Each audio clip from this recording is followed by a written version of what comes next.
Mm-hmm.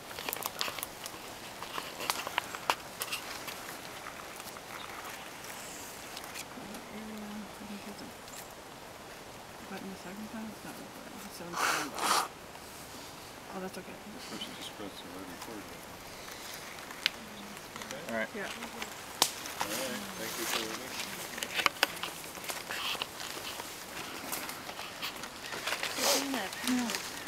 Talk about the Four Corners. Sure.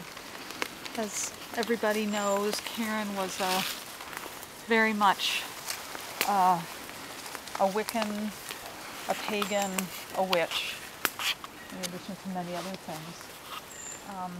And today, as we scatter her ashes, we call upon the elements that supported her throughout her life. The spirits of the north, powers of the earth, thank you for the land that Karen walked upon, for the beauty in the plants and the trees that gave her much pleasure. Thank you for sustaining her. And this is Karen's amethyst crystal that we place in the north to symbolize her relationship to the earth. Spirits of the west, powers of water, thank you for quenching Karen's thirst, inspiring and washing her. This is Karen's bowl, and the water that we place in the west that sustained her. Spirits of the south, powers of fire, thank you for the warmth of the summers Karen enjoyed and for the warmth of her heart. This was Karen's candle stick that sat on her kitchen table.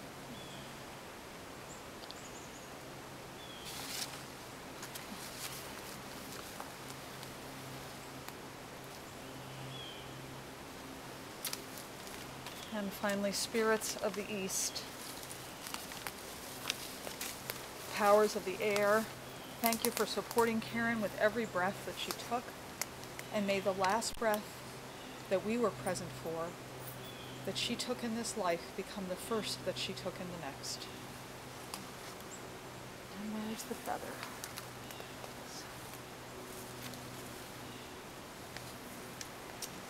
Dear Karen, deep peace of the blazing sun to you, deep peace of the radiant moon to you, deep peace of the shining stars to you, deep peace of the flowing wind to you, deep peace of the running water to you, deep peace of the quiet earth to you, and the blessing of the goddess be with you and remain with you this today and forever.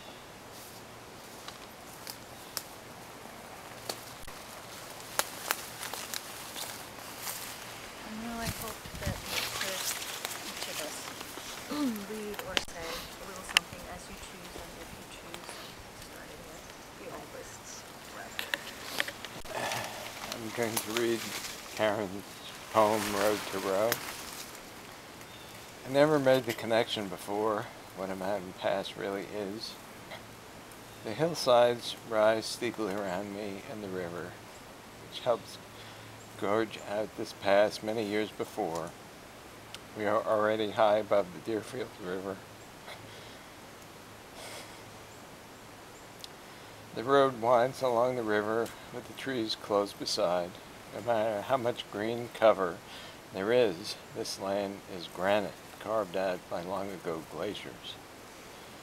Then up the mountain, side and wind more, always climbing past the village of mobile homes, some 20 in number, created by the workers who built the now defunct nuclear plant, also so long ago.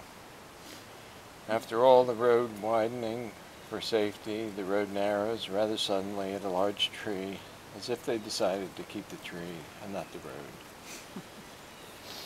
The turn in Zoar brings to mind the trains that brought New Yorkers to the Berkshires 100 years ago, climbing, always climbing.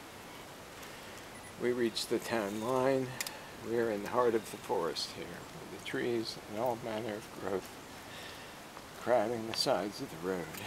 The stream tumbles over large rocks, boulders really. One can feel the heartbeat of the forest here. Every now and then houses appear. I wonder who lives in these houses so surrounded by the mountainside. In a clearing by another road stands a white church, so common to New England, with lit candles in its windows. Then the Historical Society building, where I have seen the precursor to Braille for a blind woman from so long ago, and the tiny baby boobies still saved, and the toys. Now, a sharp rise up the hill, a sharp turn to the right, to cross over the bridge, over a small gorge with water streaming down, over the lip of the dam and the past boulders with abandon. A tree grows in the middle of the stream.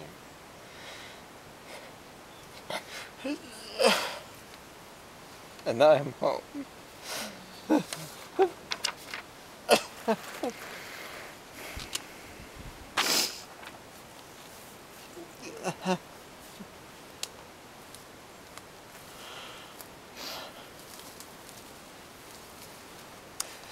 Thank you, Karen, for your undying love, for your kind words, for your persistence, for your patience, for your courage, for your insights, for your creativity, for your caring. We miss you terribly. And the last stanza of her poem, Family. Like a web of entangling fibers, sticky from that grand old spider time. We are connected from our births to our deaths and beyond. I will carry your voices and your touch in my heart and know you as ghosts until I too become one. Our bonds weave unalterable fabric between us and all others through floating time.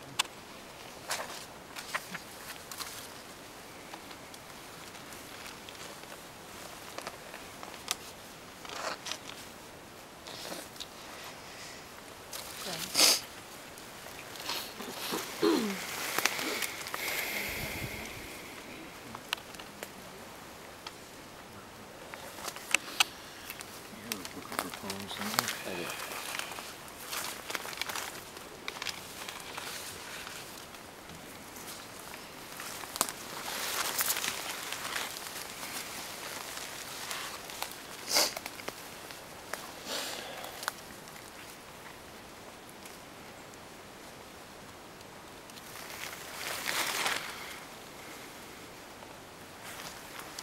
I liked what she said about heaven.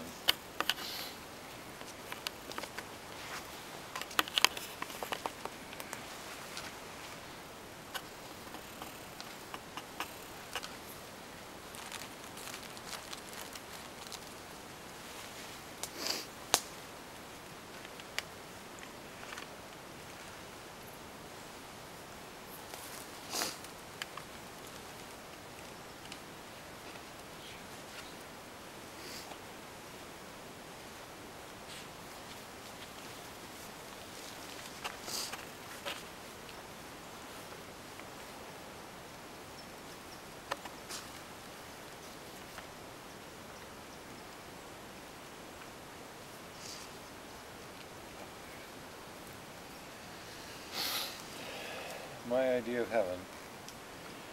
In heaven, I won't have to carry anything.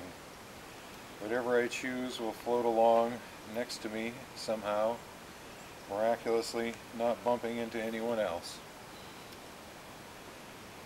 And one of the reasons that struck a chord for me was when we were saying goodbye to her. My thought, my wish for her at that moment was, was to be free, was for her to fly away free. There were a number of things in her earthly life that were a burden to drag along with her, and now hopefully her spirit is free and soaring, through the universe, through the spaces, connected and out there at the same time. So that struck a chord with me. I wanted to say that. I wrote it down at that moment. Was what I wished, was for her to be truly free. And I do miss her. I do think about her. I'm sorry she's gone.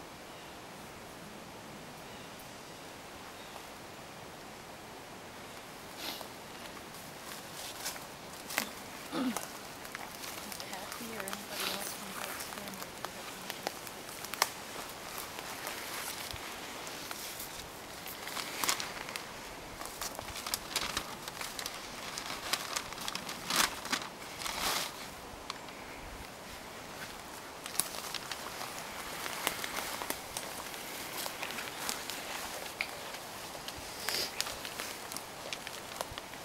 This is not written by me, but it sort of says what I want to say to her. If tears could build a stairway and thoughts of memory lane, I'd walk right up to heaven and bring you home again. No farewell words were spoken, no time to say goodbye. You were gone before I knew it, and only God knows why. My heart's still active in sadness, and secret tears still flow. What it meant to lose you, no one will ever know. But now I know you want us, to mourn for you no more.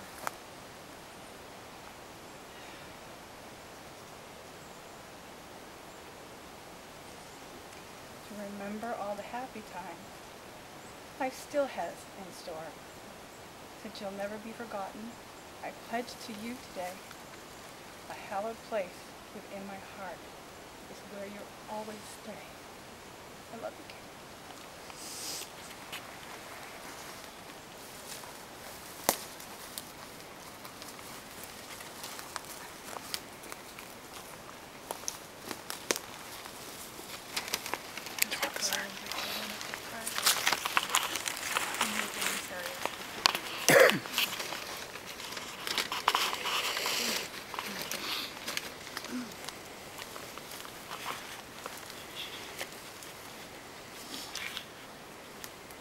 I moved to Western Massachusetts almost 10 years ago and immediately joined the UU, and I took an economics class within the first few weeks, and Karen was teaching it, and she reached out to me. She was the first friend in my new home that reached out to me, and she's been an unwavering friend throughout all these years.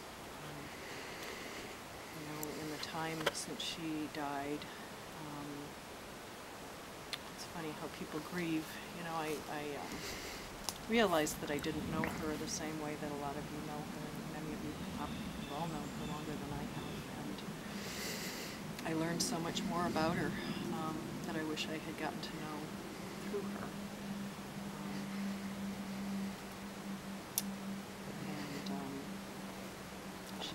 She was my friend. She was a true friend.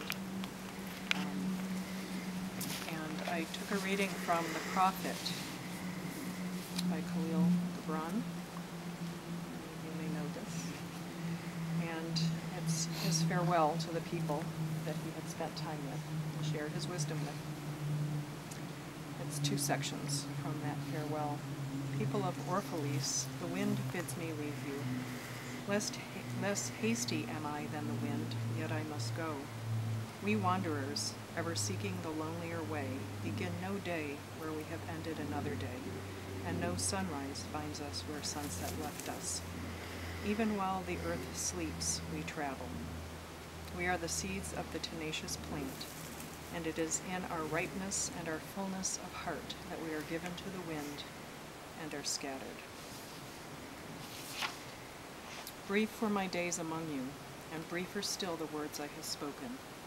But should my voice fade in your ears, and my love vanish in your memory, then I will come again, and with a richer heart and lips more yielding to the Spirit will I speak.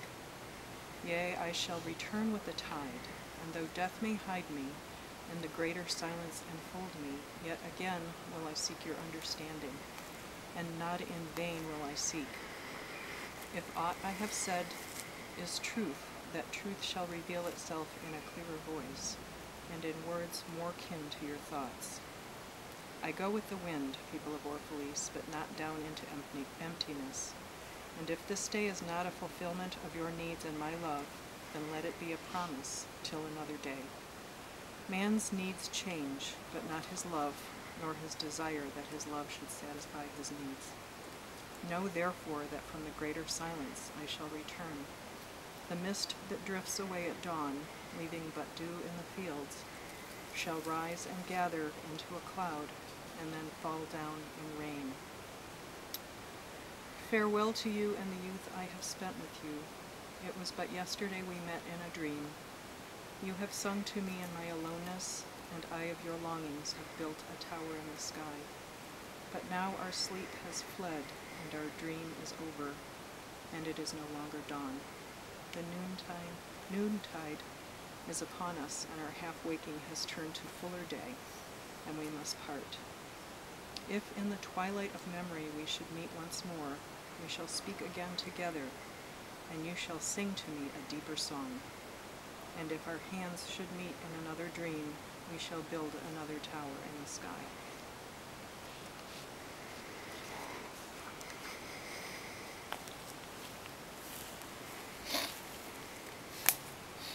Do you know, is there more that you wanted to say? Just a little something.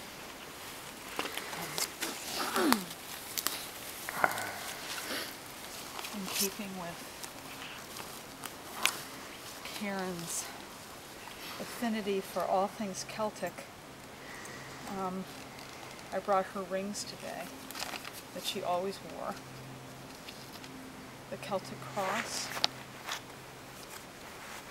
and the pagan Wiccan symbol. And she had beautiful hands, Karen did, long, beautiful fingers. And I remember her hands with these rings on them. And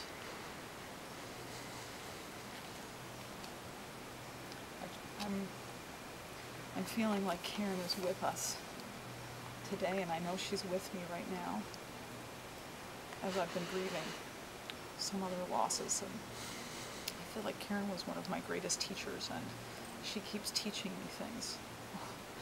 And I'm just amazed at how much I'm still learning from her. And so I want to offer this to her today. Karen, you have been called from the place of your dwelling. May blessed soul friends guide you. May helping spirits lead you. May the gatherer of souls call you. May the homeward path rise up under your feet and lead you gladly home. Love you, sweetie.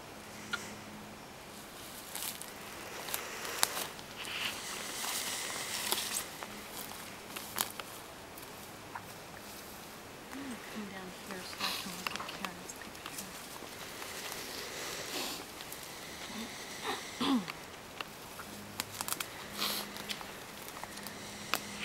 Karen, I had some things written and I left them in the car. But you know that I'm good at improvising, so I'm going to try that. I realized last night when we took your ashes from the urn and put them in this box that I was reluctant to let you go because it had been a great comfort having you in our home and knowing that we were keeping you safe and warm and surrounded by love of friends and family. But as we drove up here today, it became very clear to me that this is exactly where you need to be. And I'm so glad that I finally get to see this place that you talked about and wrote about. And that will be your home now.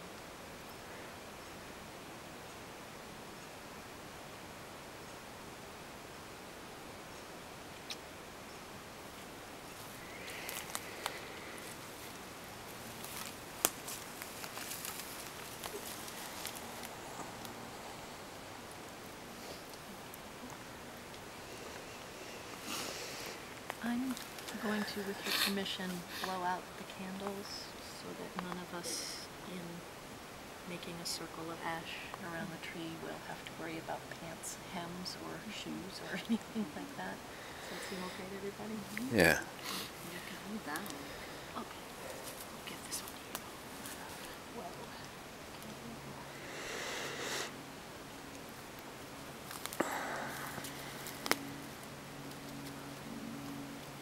This beautiful box has Karen's ashes in it, and there's a small metal scoop and a little ceramic cup. If you'd like to help scatter her ashes in a ring around the tree, you can use your hands if you like. You can use the scoop or the cup, whatever seems best for you.